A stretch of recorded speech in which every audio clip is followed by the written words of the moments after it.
Hello everybody, and I'll be reading you Alex Rider book, my second video of book 4 on chapter 3, page 53.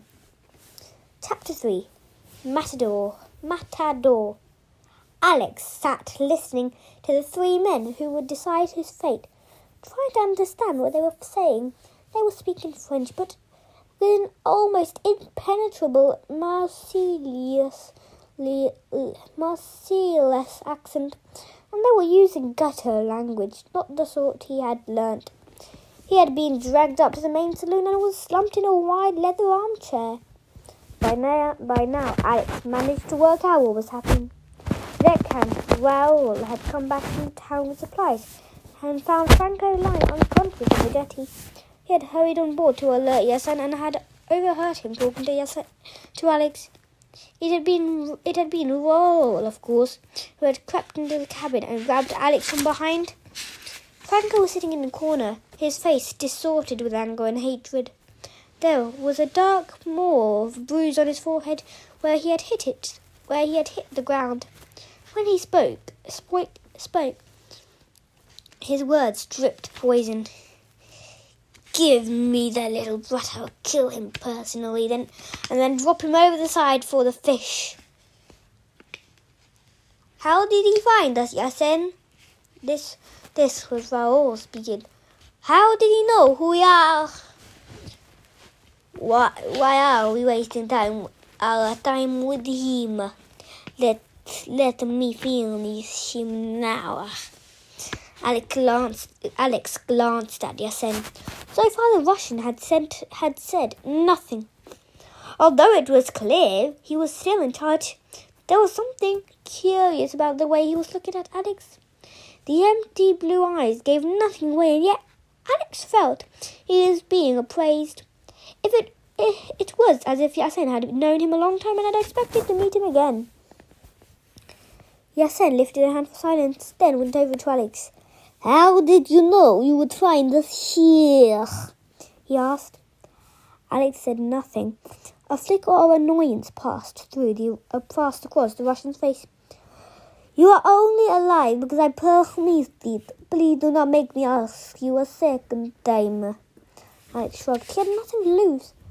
They were probably going to kill him anyway. I was on holiday, he said. "I was on the beach. I saw you on the yacht when it came in." "You are not with MI6? "No. But you followed me to the restaurant?" Yassen half smiled to him. "That's right," Alex nodded. I thought there was someone."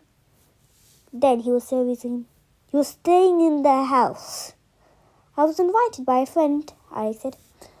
"I thought Sonia caught him." "Her dad's a journalist. Was he the one you wanted to kill?" "This is none of your business." "It is now." "It was bad luck you were staying with him, Alex. I've already told you. It was nothing personal." "Sure." Alex looked at Yassen straight in the eye. With you, it never is." Yassen went back over to the new men, and At once Franco began to jabber again, spitting out his words which he had poured himself a whiskey which he downed in a single swallow, his eyes never leaving Alex. "The boy knows nothing. He can't hurt us," Yassen said. He was speaking English for his benefit. Alex guessed. "What do we do with him?" Raoul asked, following in clumsy English too. "Kill him." This was Franco. "I'd not kill children," Yassen replied. Alex knew that he was telling only half the truth. The bomb in the house could have killed anyone who happened to be there, and Yassen wouldn't have cared. "Have you gone mad?" Yes, Franco had slipped back into French. "You can't just let him walk away from here. He came to kill you. If it hadn't been for Raoul, he might have succeeded." "Maybe." Yassen studied Alex one last time. When he came to a decision. "You're right to come here, little Alex," he said. "These people think I should silence you, and they are right. If I thought it was anything but chance that brought you to me. If it was anything that you knew, you would already be dead. But I'm a reasonable man. You did not kill me when you had the chance, so now I'll give you a chance too. He spoke rapidly to Franco in French. At first, Franco seemed sullen, argumentative, but as the accent continued, Alex saw a smile spread slowly across his face. How will we arrange this? Franco asked. You know people haven't flown. You just have to pay the right people. The boy will be killed. Then you will have your leash. Good, Franco said. I'll enjoy watching. Yossen came over to Alex and stopped just a short distance away. You're courage, Alex, he had said. I admire that in you. Now I'm going to give you the opportunity to display him. She nodded at Franco. Dakin. It was 9 o'clock. The night had rolled in over Saint-Pierre, bringing with it the threat of a summerstorm. The air was still heavy and thick, and heavy, and a thick cloud had blotted out the stars. Alex stood on sandy ground in the shadow on a concrete archway, unable to take in what was happening to him. He had been forced at gunpoint to change his holiday clothes for a uniform so bizarre that, but for his knowledge of the danger he was about to face, it had felt simply ridiculous. First there had been a white shirt and a black tie, then came a jacket with shoulder pads hanging over his arms, and a pair of trousers that fitted tight around his thighs and waist, but stopped well short at his ankles. Both of these were covered in gold, sequins and thousands of tiny pearls, so that Alex moved in and out of the light. He became a miniature fireworks display. Finally, he had been given black shoes, an odd curving black hat, and a bright red cape which was folded over his arms. The uniform had a name, Chaudier de Lucis, the suit of lights worn by matadors in the bull ring. This was a test of courage that Yasin had somehow arranged. He wanted Alex to fight a bull. Now he stood next to Alex, listening to the noise of the crowd inside the arena. At a typical bullfight, he had explained, 6 bulls are killed. The third of these is sometimes taken by a least experienced matador. Another Villejo, a young man who might be in the ring for the first time. There will be no Viello on the program tonight, not until the Russian suggested. Otherwise, money had changed in his hands, and Alex had been prepared. It was insane, but the crowd would love him. Once he was inside the arena, nobody would know that he had ever been trained. He'd be a tiny figure in the middle of the floodlit ring. His clothes would disguise the truth.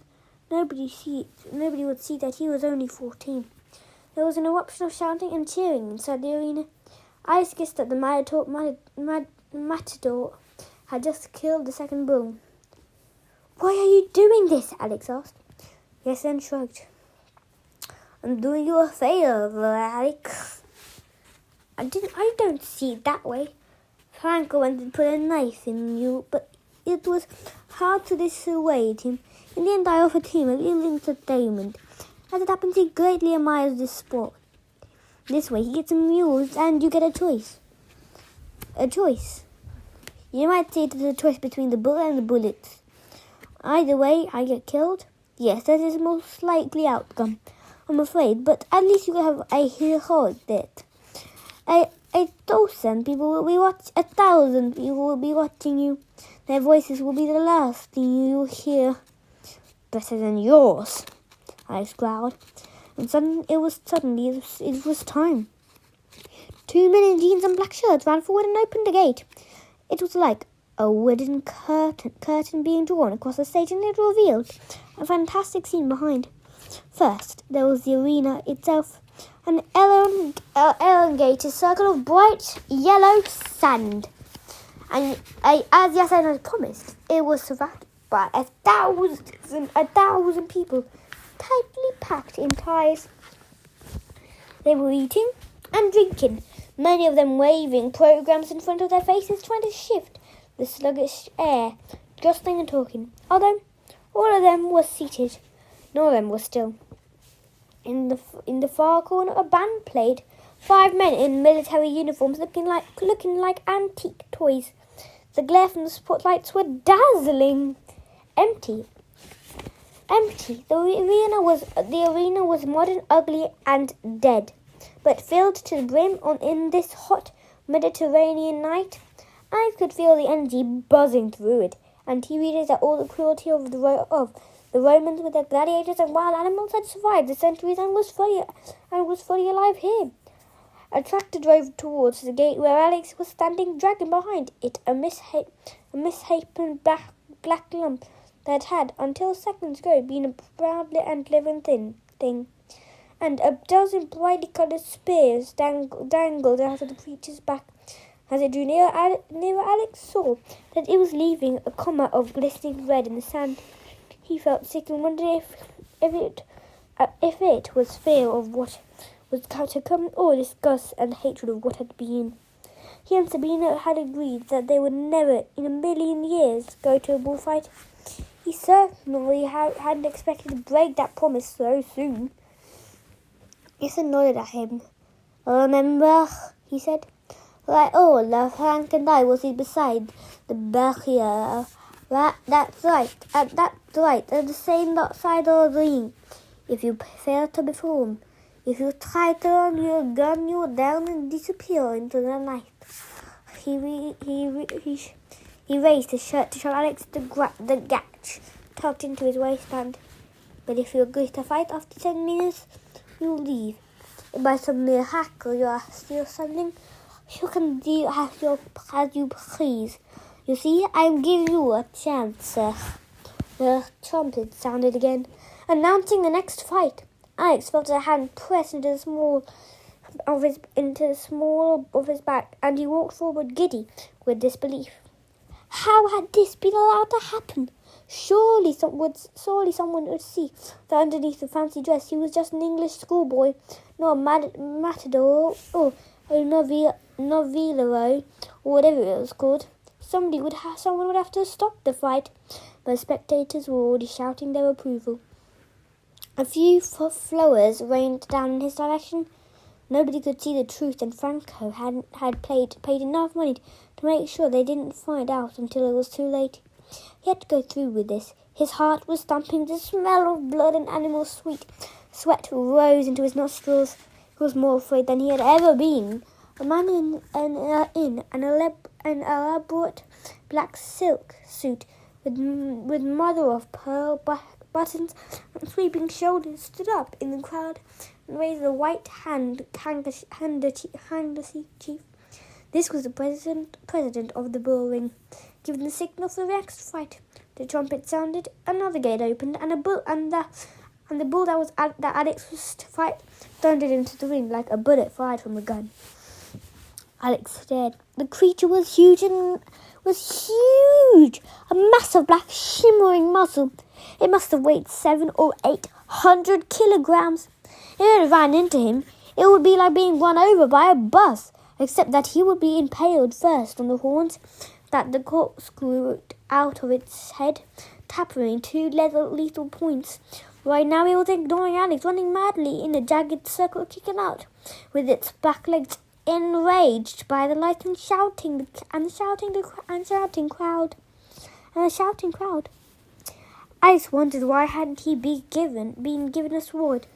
Or didn't matadors had anything to defend themselves with? There was a spear lying on the sand left over from the last fight. This was a banderilla. It was about a meter long, with a decorated, multicolored handle and a short, barbed hook.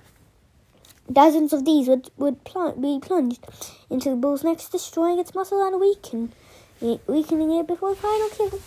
Alex would be given a spear as the fight continued, but he had already made a decision. Whatever happened, he would try not to hurt the bull. After all, it hadn't chosen to be here either. He had to escape. The gate had been closed, but the wooden wall enclosing the arena, the barrier, as Yasen had called it, was no taller than he was. He could run and jump over it.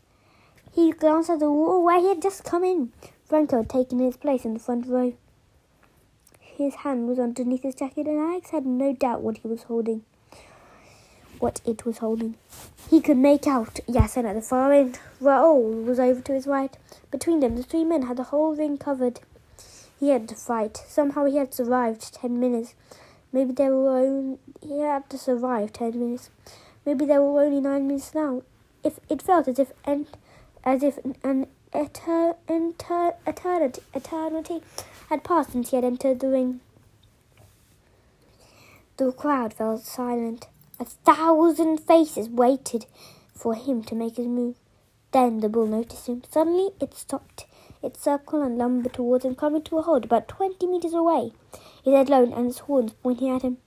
Alex knew with certainty that it was about to charge. Recklessly he allowed the red cape to drop so that it hung down to the sand. God, he must look an idiot in the costume with no idea what he was meant to be doing. He was surprised the fight hadn't been stopped already. But Yasen and the two men would be watching his every move. Franco would need only the smallest excuse to draw his gun. Alex had to play his part. Silent. The heat of the coming storm pressed down on him. Nothing moved. Alex was shocked by the sudden transformation. The wall had been static and distant. Now it was bearing down on him as if a switch had been thrown.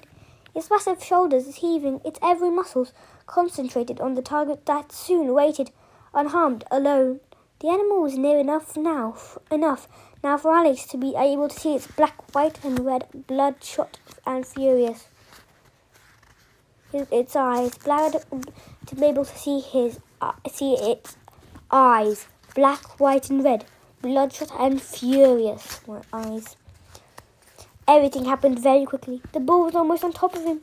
The vicious horns were plunging towards his stomach. The stench of animals smothered him. I stepped aside at the same time lifting the cape, imitating moves he had seen, perhaps on television or in the cinema. He actually felt the bull brush past, and in that tiny contact sensed its huge power and strength. There was a flash of red as the cape flew up. The whole arena seemed to spin, the crowd rising up and yelling. The bull had gone past. Alex was unheard, although he didn't know it. Alex had executed a reasonable imitation of the Veronica. This is the first and most simple movement in a bullfight, but it gives the matador vital information about his opponent, its speed, its strength, which horn it favours. But Alex had learned only two things. Matadors were braver than he had thought. Insanely brave to do this out of choice, and he also knew he was going to be very lucky to survive a second attack. The bull had stopped at the far end of the ring. It shook its head.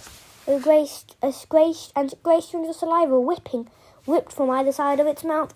All around the spectators were still clapping. Alex saw Yasen Gregorovich sitting among them. He alone was still not joining in the applause. Grimly, Alex let the cape hang down a second time, wondering how many minutes had passed. He no longer had any sense of time. He actually felt the crowd catch its breath as the bull began its second attack. It was moving even faster this time, its hooves pounding on the sand. The horns were once again levelled at him. If they hit him, they would cut him in half. At the very last moment, Alex stepped aside, repeating the movement he had made before, but this time the bull had been expecting it. Although it had advanced too fast to change direction, it flicked his head, and Alex felt a searing pain along the side of his stomach. He was thrown off his feet, cartwheeling backwards, and crashing down onto the sand. A roar exploded from the crowd. Alex waited for the bull to turn round and lay into him, but he had been lucky. The animal hadn't seen him go down. It had continued its run to the other side of the arena, leaving him alone. Alex got to his feet. He put a hand down to his stomach. The jacket had been ripped open, and when he took his hand away, there was bright red blood on his palm.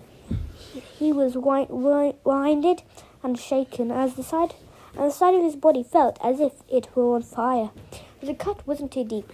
In a way, Alex was disappointed. If he had been more badly hurt, they would have to stop the fight. Out of the corner of his eye, he saw a movement. He stood up and was walking out.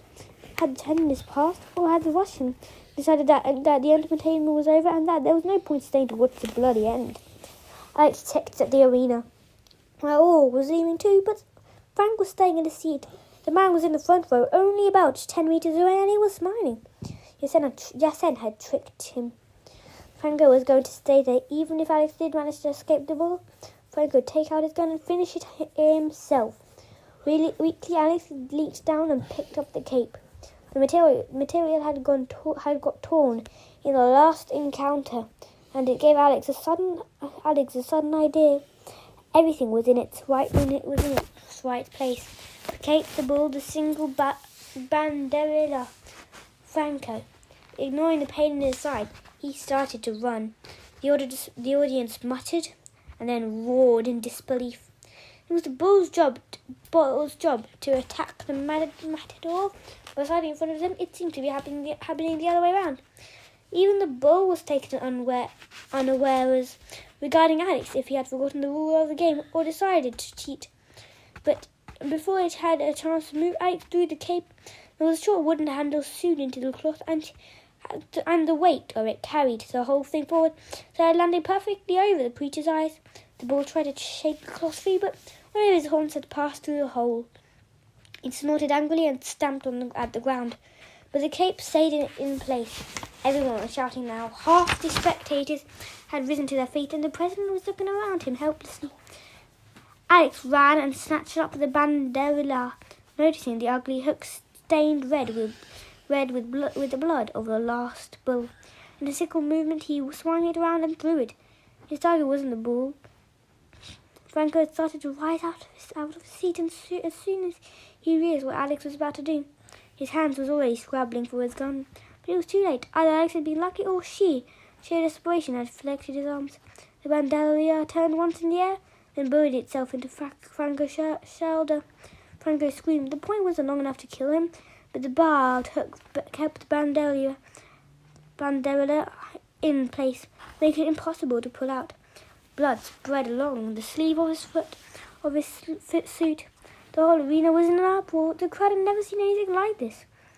Alex continued running. He saw the bull free itself from the red cape. It was already searching for him, determined to take its revenge. Take your revenge another day, Alex thought. I have no quarrel with you. He had reached the barrow and leaped up, grabbed the top and pulled himself over. Frank was too shocked and in too much pain to react. Anyway, he had been surrounded by onlookers trying to help. He would never have been able to produce his gun and take aim. Everyone seemed to be on the edge of panic. The president signaled furiously and the band struck up again. But the musicians all began at different times, and all of them played the same tune. One of them in jeans and black shirt sprinted towards Alex, shouting something in French. Alex ignored them. He hit the ground and ran. And the very moment that Alex shot out into the night, the storm broke. The rain fell like an ocean thrown from the sky.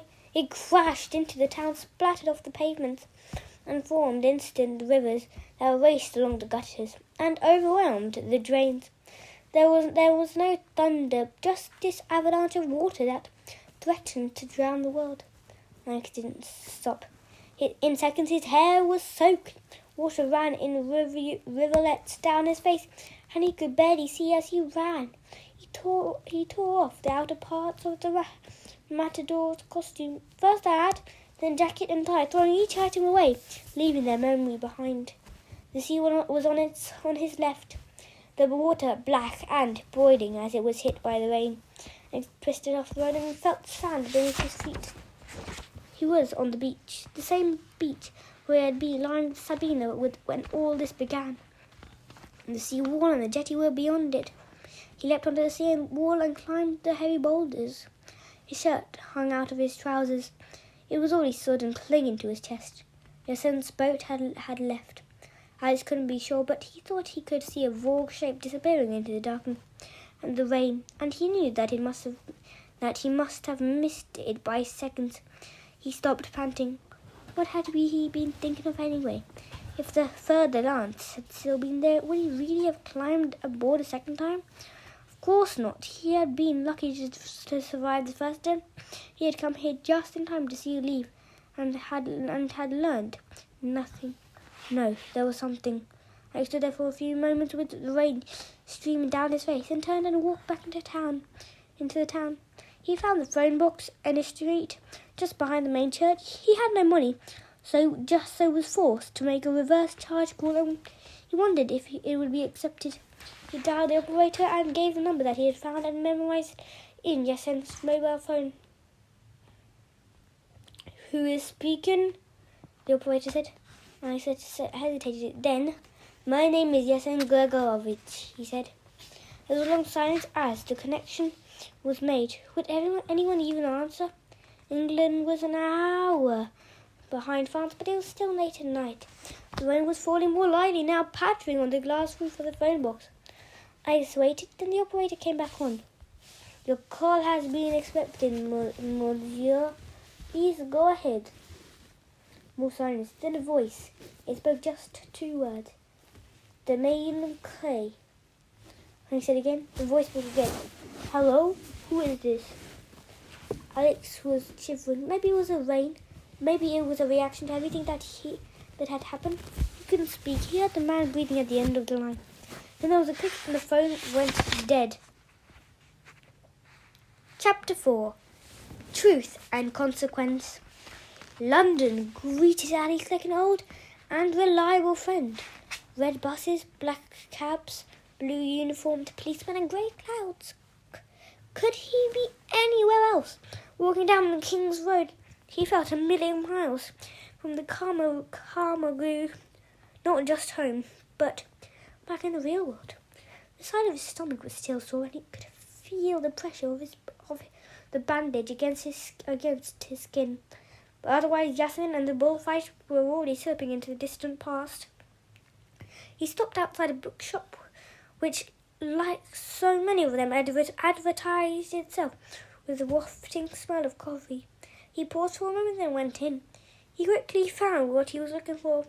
There were 3 books on Damien Cray. Biography section. 2 of these were hardly books at all. More glossy brochures put out by record companies to promote the man who had made them so many millions. The first was called Damien Cray Live. It was stacked next to a book called Cray Z. The life and times of Damien Cray. The same face stared out from the covers. Jet black hair, short like a schoolboy's, very round face with a prominent cheeks and brilliant green eyes. A small nose, almost too exact, placed right in the middle. Thick lips and perfect white teeth. The third book had been written quite a few years later. The face was a little older, the eyes hidden behind the blue-tinted spectacles, and this Damien Cray was climbing out of a white Rolls-Royce wearing a Versailles suit and tie. The title of the book showed what else had changed. Sir Damien Cray, the man, the music, the millions. Alex glanced at the first page, but the heavy, complicated prose soon put him off. It seemed to have been written by someone who probably read the Financial Times for laughs. In the end, he didn't buy any of the books. He wanted to know more about Cray, but he didn't think these books would tell him anything he didn't know already. And certainly not why Cray's private telephone number had been on the mobile phone of a hider-sane. And it walked back through Chelsea, turning off down the pretty white-fronted street where his uncle Iron Rider had lived. He now shared the house with Jack Starboard, an American girl who had once been their housekeeper but had since become his legal guardian and closest friend. She was the reason Alex had first agreed to work for MI6.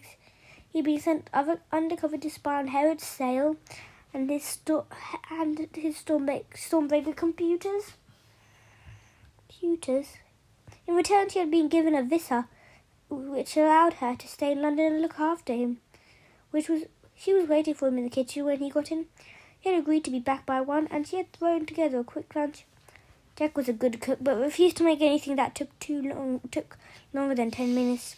She was 28 years old, slim with tangled red hair, and the sort of face that couldn't help being cheerful, even when she was in a bad mood.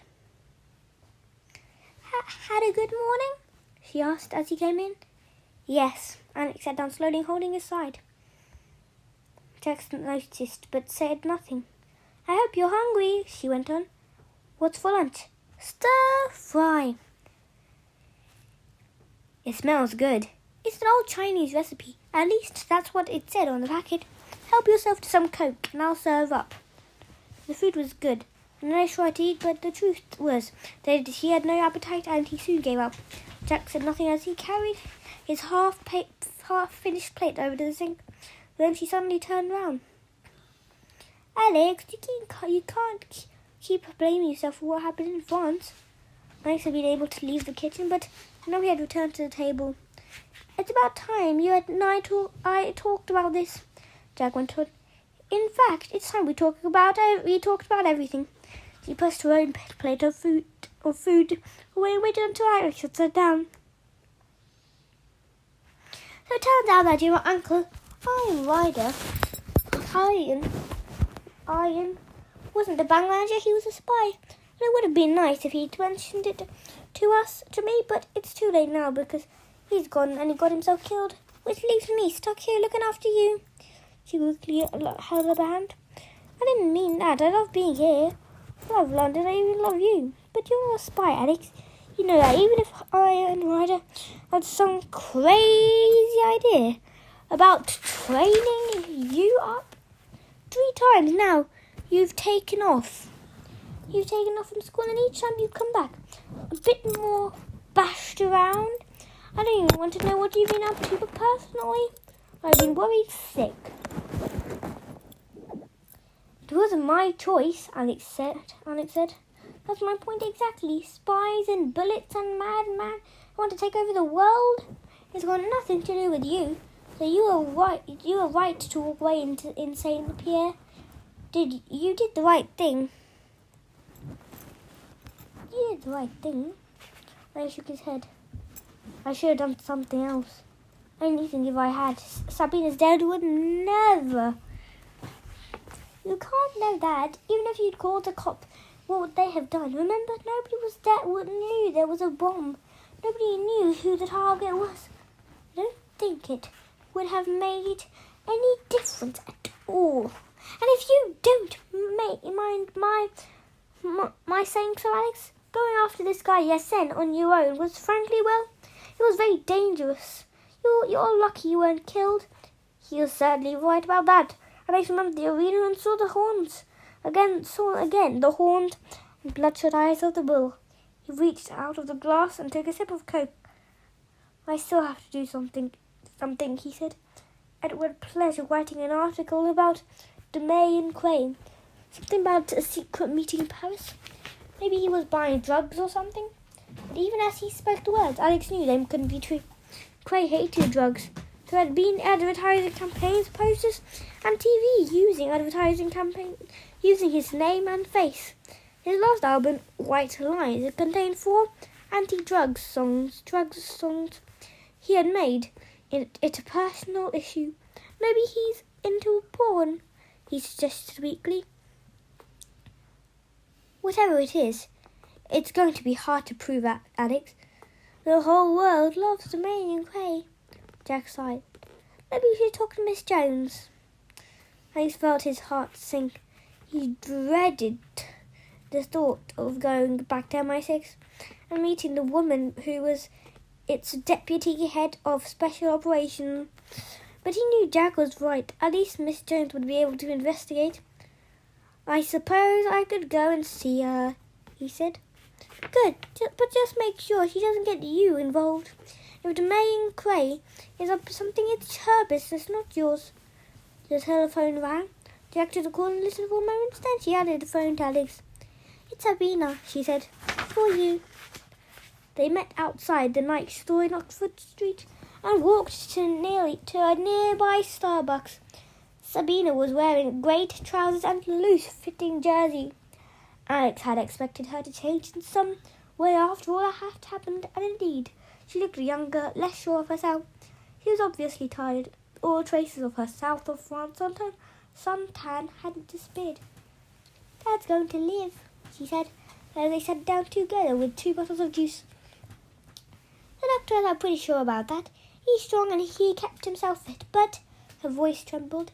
It's going to take a long time, Alex. He's still unconscious and he was badly hurt. He stopped and drank some of her juice. The police said it was a gas leak. Can you believe that? Mum says she was going to sue. Who's she going to sue? The people who rented us the house, the gas board, the whole country. She's furious. I said nothing. A gas leak? That was what the police had told him. So he sighed. Mum said I ought to see you. She said you'd want to know about Dad. Your dad had just come down from Paris, hadn't he? Alex wasn't sure this was the right time, but he had to know. Did he say anything about the article he was writing? Sabina looked surprised. No, he never talked about his work. Not to Mum, not to anyone. Where had he been? He'd been staying with a friend, a photographer. Do you know his name? Mark Antonio. Why are you asking all these questions about my dad? What do you want to know? Alex avoided the questions. Where is he now? He asked. In hospital in France. She's not strong enough to travel. Mum's still out there with him. I flew home on my own. Alex thought for a moment. This wasn't a good idea, but he couldn't keep silent, not knowing what he did. I think he should have a police guard. Yeah, he said. What? Sabina stared at him. Why are you saying it wasn't a gas? Why? Are you saying it wasn't a gas leak? Alex didn't answer. Sabina looked at him carefully, then came to a decision. You've been asking a lot of questions, she said. That was my turn. I don't know what's going on. Your mum told me that after it happened, you ran away from the house. How did she know? The police told her. They said you had this idea that someone had tried to kill Dad and that it was someone you knew. And then you disappeared. They were searching everywhere for you. I went to the police station at St. Pierre. Mike said, but that wasn't until midnight. You were completely soaked and you had a cut and you were dressed in weird clothes.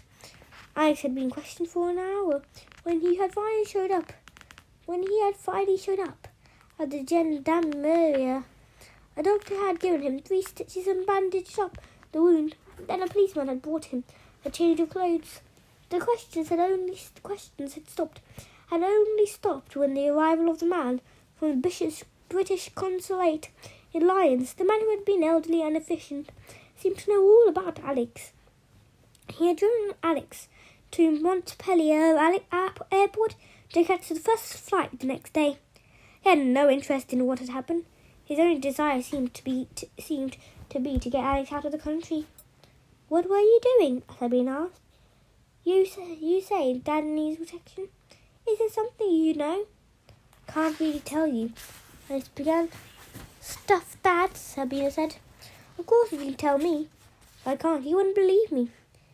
If you don't tell me, Alex will walk out of here and you'll never see me again. What is it that you know about my dad? In the end, he told her. It was very simple. She hadn't given him any choice. In a way, he was carrying it alone. And it began to feel it weighing him down. He began with the death of his uncle, his introduction to MI6, his training and his first meeting with the Sangue Horowitz at the Stormbreak computer plant in Cornwall. He described as briefly as he could how he had been forced twice more to work for MI6 in the French Alps and off the coast of America. Then he told her what he had felt the moment he had seen Yassin on the beach at Saint Pierre, how he had followed him to the restaurant in the end. He had done nothing. He thought he had skimmed over it all, but in fact he had talked for half an hour before arriving at his meeting with Yassin on the third glance. He had avoided looking directly at Sabina for much of the time as he talked, but when he talked, the bullfight described how he had dressed up as a matador and walked out in front of a crowd of 1,000. He glanced up and met her eyes. She was looking at him as if seeing him for the first time. She was almost seemed to hate it. I told you it wasn't easy to believe, he concluded lamely. Alex, I know the whole thing sounds mad, but that's what happened. I'm sorry about your dad. I'm sorry. It couldn't stop it from happening, but at least I know who was responsible. Who? Damian Cray, the pop star.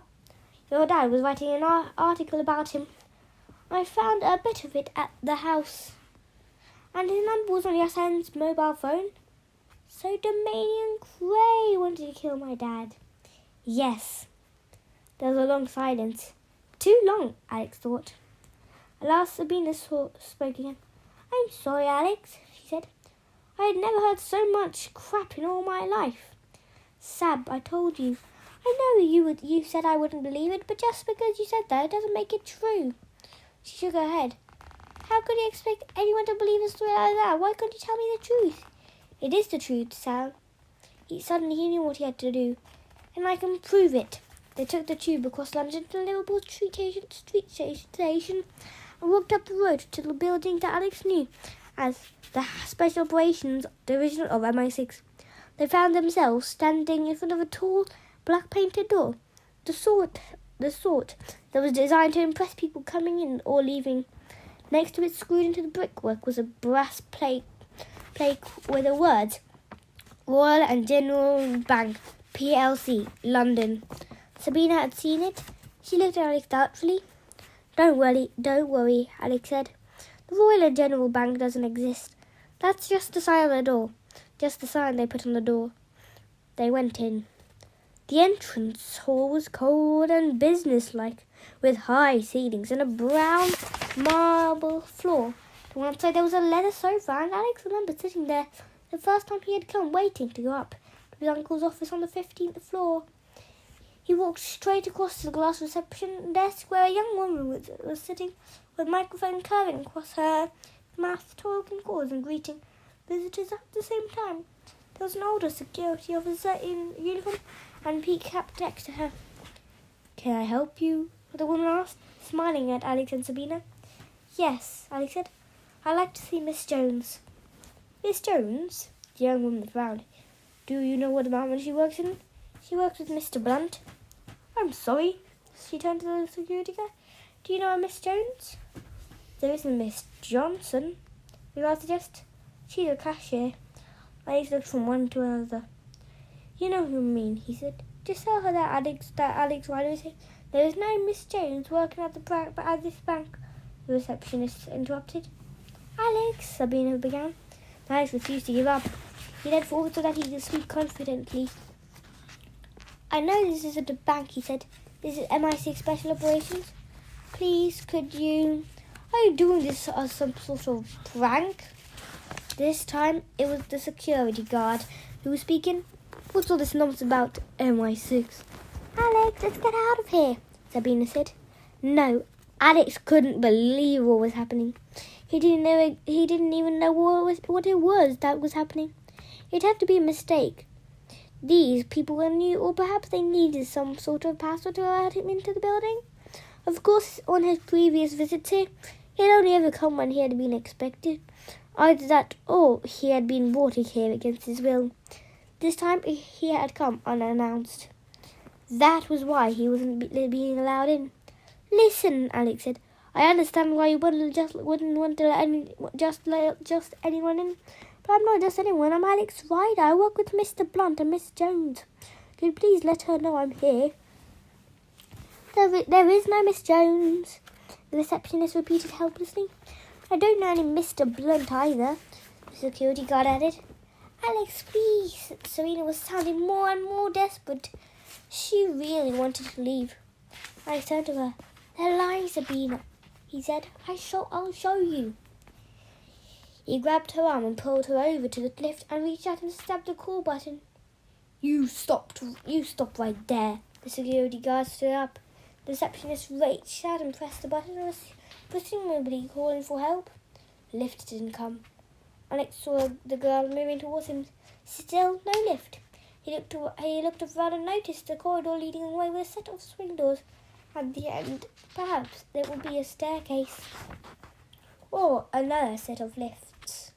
Somewhere else in the building. Putting Sabina behind him. He quickly put Sabina behind. He saw the guard moving towards him. He saw still no lift. He looked around and saw a corridor leading. So perhaps there would be a staircase or another lift somewhere in the building. Pulling Sabina behind him, Alex set off down the corridor. He heard the security guard getting closer. He quickened his pace, searching for a way up. He slammed through the double doors and stopped. He was in a banquet hall. It was huge and a stone ceiling and advertisements on the wall for mortgages, savings schemes, and personal loans. There were 7 or 8 glass windows arranged along one side with cashiers stamping documents and cashing queues, while about a dozen customers, ordinary people off the street, waited in line.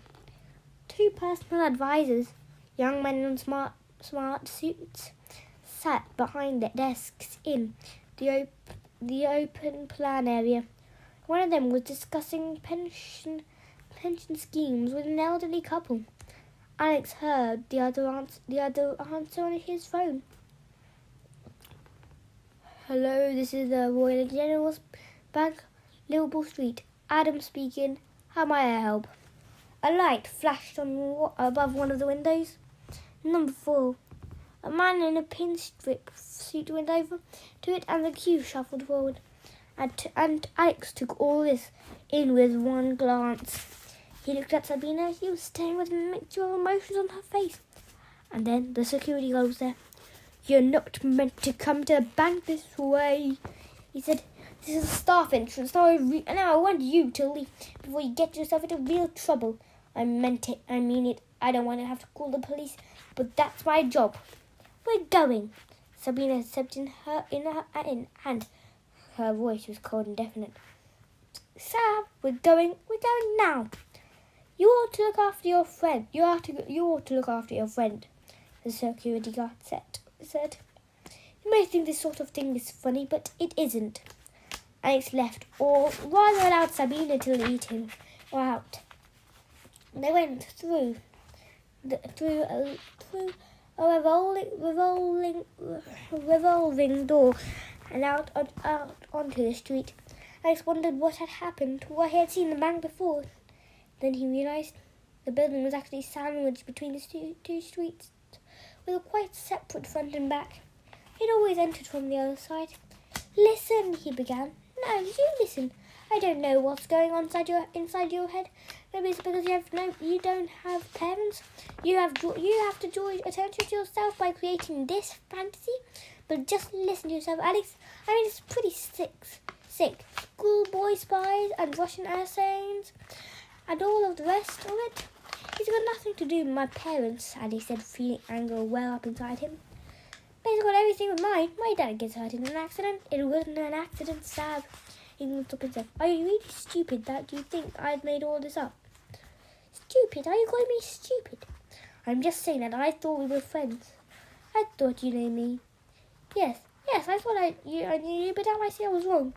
I'll tell you what's stupid. Listening to you in the first place was stupid. Coming to see you was stupid. Ever getting to know you, that was the most stupid thing of all. She turned and walked away in the distance of the station. In seconds she had gone, disappearing into the crowd. Alex! A voice said behind him. It was a voice that he knew. Miss Jones was standing on the pavement. She had seen and heard everything that had taken place. Let her go, she said. I think we need to talk. Right, everybody, that'll be the end of me reading you this Alexander book. So, bye-bye, everyone, and thank you for listening to this book.